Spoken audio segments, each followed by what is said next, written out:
Assalamualaikum warahmatullahi wabarakatuh. Saya Sony Widiarto, jurusan Kimia Universitas Lampung.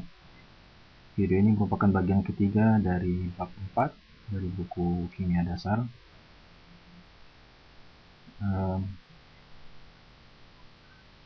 Pada bagian ini kita akan mempelajari bagaimana konsentrasi larutan. Diketahui larutan itu mengandung dua komponen, yaitu zat terlarut atau solut dan pelarut atau solvent. Untuk mengetahui kandungan zat terlarut atau solut di dalam suatu larutan, maka digunakanlah satuan konsentrasi. Ada banyak satuan konsentrasi, misalnya normalitas, formalitas, fraksi mol, persen berat, persen volume, kemudian ada ppb, ppm, parts per million.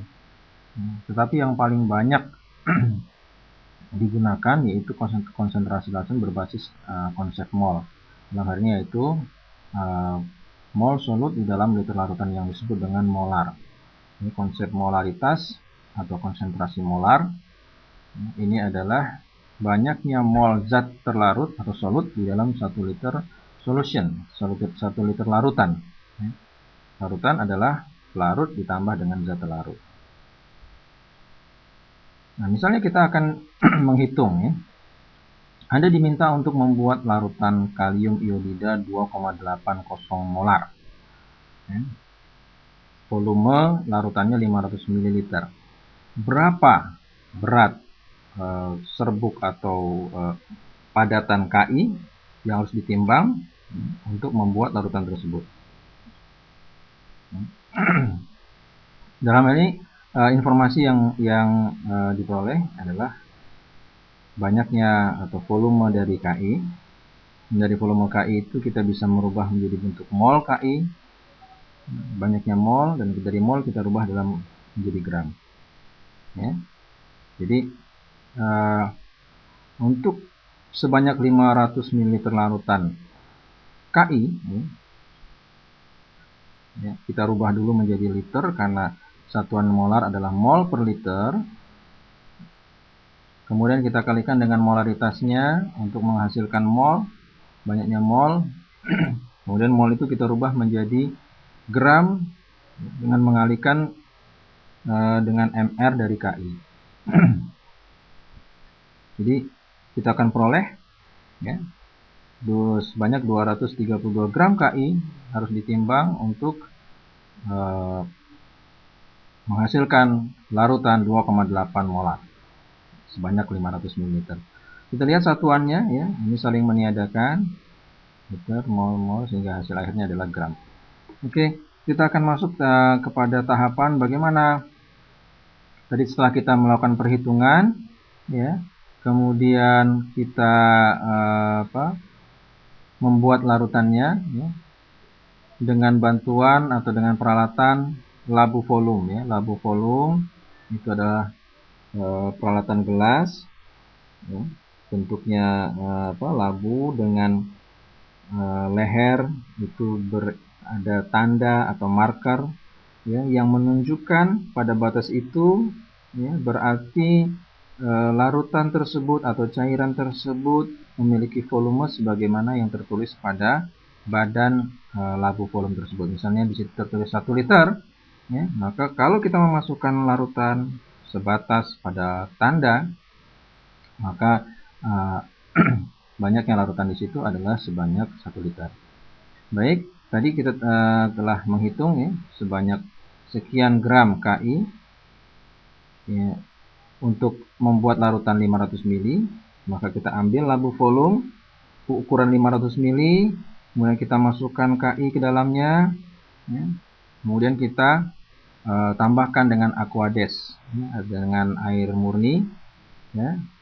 Jangan dipenuhkan dahulu ya, tapi sampai separuh dari badan labu tadi, kemudian baru kita larutkan dengan cara mengocok ya. Ditutup, itu ada tutupnya, kemudian dikocok.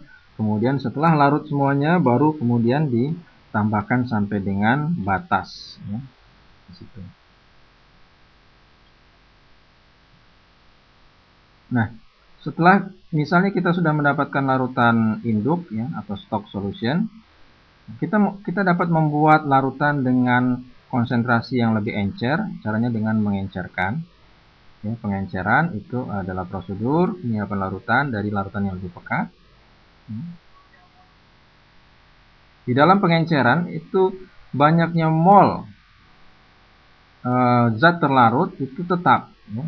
Yang bertambah hanyalah solvent atau pelarutnya. Jadi kalau misalnya sebelum dan setelah proses pengenceran itu molnya sama, jumlah molnya sama. Penambahan pelarut seperti di situ terlihat, volumenya bertambah, tetapi mol daripada solut itu tetap. Ya, mol zat terlarut sama dengan mol zat terlarut setelah pengenceran. Jadi initial sama dengan final. Sehingga dalam pengenceran itu berlaku rumus ya molaritas sebelum pengenceran dikali dengan volumenya sama dengan molaritas setelah pengenceran dikali dengan volumenya. M1V1 sama dengan M2V2 atau MI-VI sama dengan MF-VF. Ya. I di situ adalah initial, F-nya final. Misalnya Anda diminta untuk menyiapkan larutan encer ya, dari larutan stok atau larutan induk. Larutan induknya 4 molar. Ya. Kemudian yang diminta adalah larutan 60 ml 0,2 molar. Dari 4 molar diencerkan menjadi 0,2 molar. Berapa banyak volume larutan stok yang harus Anda ambil? Bisa Anda hitung dengan menggunakan rumus ini. Ya. MI-nya adalah inisialnya adalah 4 molar. Kemudian VI-nya yang akan kita cari. Ya. Jadi berapa volume dari larutan induk harus diambil kemudian diencerkan. Ya. Di situ 60 ml kita tuliskan dalam bentuk liter. Maka volume yang harus diambil dari larutan induk, larutan stok itu adalah besarnya 3 mili. Ya, setelah dihitung, di situ 3 mili dimasukkan ke dalam labu volume berukuran 60 ml, baru kemudian ditambah dengan aquades hingga mencapai 60 ml. Jadi 3 ml HNO3 4 molar ditambah dengan 57 ml air. Semuanya totalnya adalah 60 ml larutan. Berikutnya adalah aplikasi dari reaksi-reaksi yang sudah kita pelajari sebelumnya. Ada reaksi pengendapan, reaksi asam basa, reaksi redoks di dalam analisis kimia. Ya. Yang pertama adalah analisis gravimetri. Ya. Jadi kita dapat menggunakan reaksi pengendapan dalam analisis gravimetri, ya, aplikasinya, yaitu dengan jalan kita larutkan sampel. Ya, kalau itu padatan berarti kita larutkan dahulu. Kalau memang sudah dalam bentuk cair langsung bisa kita gunakan. Kemudian kita tambahkan dengan pada gambar yang kedua itu kita tambahkan dengan presipitan zat ya, atau agen pengendap sehingga terbentuk endapan. Ya. Kemudian setelah terbentuk endapan, endapannya disaring, ya, kemudian dikeringkan ya, sampai volumenya konstan, sampai beratnya konstan, kemudian lalu kita timbang. Gambar yang ketiga itu adalah proses penyaringan, di situ dengan menggunakan filter berupa krus, kemudian di vakum. Nah, untuk menghitung kadar analit, maka kita gunakan rumus kimia ya, atau yang sesuai dengan stoichiometry.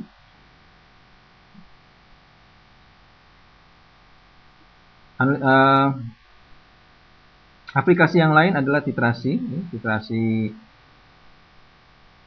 itu bisa titrasi asam basa, bisa juga titrasi redoks, bisa juga reaksi pengendapan digunakan dalam analisis titrasi.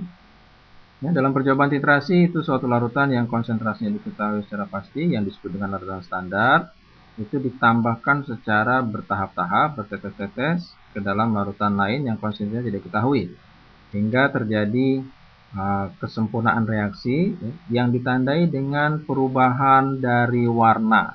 Ya. Jadi setelah ditambahkan dengan indikator, itu akan terjadi perubahan warna yang menunjukkan berubahnya pH larutan. Dalam titrasi itu terdapat istilah titik ekivalen. Titik ekivalen titik di mana asam telah bereaksi sempurna dengan basa. Kemudian ada indikator. Indikator adalah zat yang memiliki beda warna ya, dalam medium asam dan basa. Kemudian indikator itu sendiri juga macam-macam. Ada indikator yang dia berubah warnanya pada keadaan asam, ada yang berubah warnanya dalam keadaan basa. Jadi kita harus menyesuaikan. Misalnya untuk reaksi-reaksi yang membutuhkan perubahan warna pada pH sekitar asam, ya, maka kita harus cari indikator yang sesuai. Begitu pula pada basa harus dicari indikator yang sesuai. Kita tidak bisa menggunakan sembarang indikator untuk reaksi-reaksi tertentu. Contohnya di sini, ya, reaksi ini sebelum reaksi warnanya jernih, ya, kemudian misalnya ini adalah asam, ya, kita pengurangan asam, kemudian ditambahkan basa, kemudian sebelum ditambahkan titran, ditambahkan larutan standar, ditambahkan dulu indikator. Biasanya indikatornya fenolftalin itu. Fenolftalin itu dia warnanya jernih pada kondisi asam. Kemudian ketika pH-nya sudah mencapai 8, ya, maka warnanya akan berubah menjadi kemerahan atau merah muda. Ya, pada saat itu maka reaksi kita hentikan. Kemudian kita catat berapa volume basa yang digunakan. Setelah itu dilakukan perhitungan. Titrasi redoks itu adalah titrasi yang memanfaatkan persamaan atau reaksi redoks. Misalnya, suatu sampel mengandung besi akan diperiksa kadar besinya dengan cara melarutkan sampel dengan asam pekat. Semua besi diubah menjadi Fe2+ dengan cara melewatkan sampel pada reduktor logam. Nah, setelah semua Fe berubah menjadi Fe2+, ya, maka ditambahkan dengan permanganat. Nah, reaksinya adalah sebagai berikut. Fe2+ ditambah MnO4- menjadi Fe3. Fe-nya teroksidasi menjadi Fe3+, permanganatnya tereduksi menjadi Mn2+. Pertanyaannya tadi, ya, ini contoh reaksinya, ya. Sebelum kita menyelesaikan persamaan atau sebelum kita melaksanakan perhitungan, terlebih dahulu kita setarakan dulu, ya, bentuk persamaan reaksi redoks ini, karena ini belum stoikiometri, ya. Di situ terlebih dahulu kita tuliskan setengah reaksi oksidasi dan reduksinya, ya. Jadi setengah reaksi oksidasi itu Fe2 berubah menjadi Fe3, ya, tambah elektron karena di situ ada muatannya di sebelah kanan kelebihan muatan positif, maka ditambah elektron. Kemudian kita tuliskan setengah reaksi reduksinya, MnO4- berubah menjadi Mn2+, ya. Nah, Anda perhatikan di situ di kiri ada oksigen, maka di kanan ditambahkan H2O. Banyaknya sebanyak oksigen, jadi ada 4 H2O. Sebelah kiri tentunya kekurangan hidrogen, maka di sebelah kiri ditambah dengan H+. Sebanyak hidrogennya ada 8 H+. Setelah itu kita hitung berapa muatan di kiri dan di kanan, ya. 8 dikurang 1 ada 7 muatan positif di kiri, kemudian ada 2 muatan positif di kanan, berarti di sebelah kiri tambah dengan elektron, yaitu 5 elektron. Untuk menyetarakan itu terakhir kita samakan jumlah elektronnya. Jadi pada reaksi oksidasi elektronnya 1, kita harus setarakan atau samakan menjadi 5 sebagaimana pada setengah reaksi reduksi. Oleh karena itu di atas pada Fe itu dikali dengan 5 semuanya, ya, sehingga ada 5 elektron pada Fe, ya, maka setelah itu baru kita bisa jumlahkan. Maka reaksi keseluruhannya adalah 5 Fe2+ ditambah 8 H+ ditambah MnO4- menjadi 5 Fe3+ ditambah Mn2+ ditambah 4 H2O. Nah, contohnya misalnya ini perhitungan titrasi. Sampel sebanyak 1,34 gram. Sampel tersebut mengandung besi. Akan dianalisis kandungan besinya, ya, dengan melarutkan sampel dalam asam pekat, ya, kemudian sudah menjadi larutan, kemudian diubah Fe2+-nya menjadi Fe3+, Fe3+-nya dirubah menjadi Fe2+ semua, baru dititrasi dengan oksidator. Sebanyak 25 ml larutan sampel dititrasi dengan larutan permanganat 0,1 m, 0,1 molar. Ternyata diperlukan 34 ml permanganat untuk mencapai titik akhir titrasi. Berapa konsentrasi besi dalam sampel dalam persen berat? Dari persamaan yang sudah setara itu kita ketahui bahwa setiap 5 mol Fe2+ bereaksi sempurna dengan 1 mol permanganat. Ya. Jadi setiap 5 mol Fe2+ proporsional atau setara dengan 1 mol permanganat. Permanganat 0,1 molar yang digunakan dalam titrasi itu sebanyak 34 ml, berarti mol permanganat adalah 34 mili dikali dengan molar, kita hasilkan milimol. 0,1 molar dikali 34 ml sama dengan 3,4 milimol. Perhatikan satuannya, karena di situ mililiter, maka hasilnya adalah milimol. Kalau satuannya liter, hasilnya adalah mol. Kemudian setelah kita tahu berapa MnO4 yang digunakan, maka kita bisa menghitung berapa Fe2+. Fe2+ itu 5 kalinya jumlah mol permanganat, sehingga Fe2+-nya ada 17 milimol. Setelah dapat milimol dari besi, maka kita kalikan dengan AR besi, kita peroleh 0,9486 gram ya. Jadi 948,6 mg kita rubah menjadi gram, 0,9486 gram. Maka persen besi di dalam sampel adalah gram besi dibagi dengan gram sampel dikali dengan 100%, yaitu 70,79%. Demikian contoh dari perhitungan titrasi. Di sini titrasi redoks.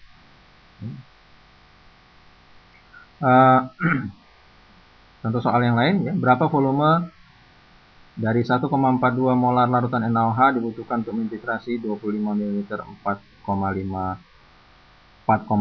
molar ya, H2SO4. Ini adalah titrasi asam basa ya. Kita tuliskan dulu persamaan kimianya. Kita setarakan di situ, berarti 1 mol H2SO4 bereaksi dengan 2 mol NaOH.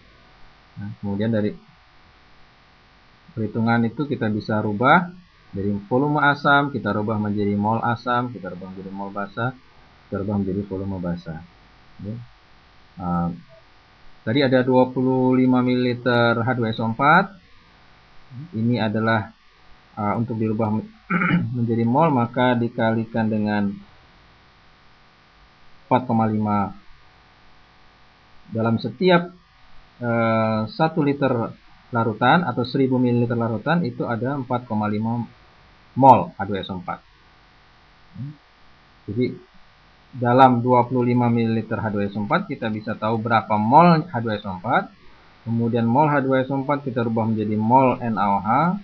Dari mol NaOH kita rubah menjadi mol larutan. Mol larutan itu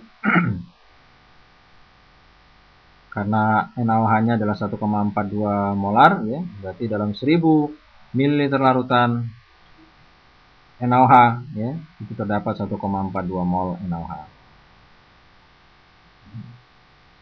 Dengan demikian banyaknya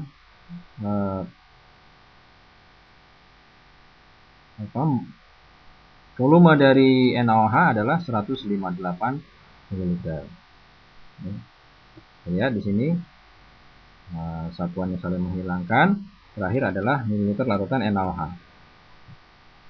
Ya, demikianlah ringkasan dari pembahasan bab keempat. Semuanya telah dijelaskan dari mulai persamaan dari mulai reaksi pengendapan, reaksi asam basa, kemudian reaksi redoks, dan terakhir adalah aplikasi dari reaksi-reaksi tersebut dalam analisis kimia ya. Kemudian yang terakhir adalah pembuatan larutan. Terima kasih. Anda bisa mengunjungi blog saya staff.unila.ac.id/soniwidiarto. Assalamualaikum warahmatullahi wabarakatuh.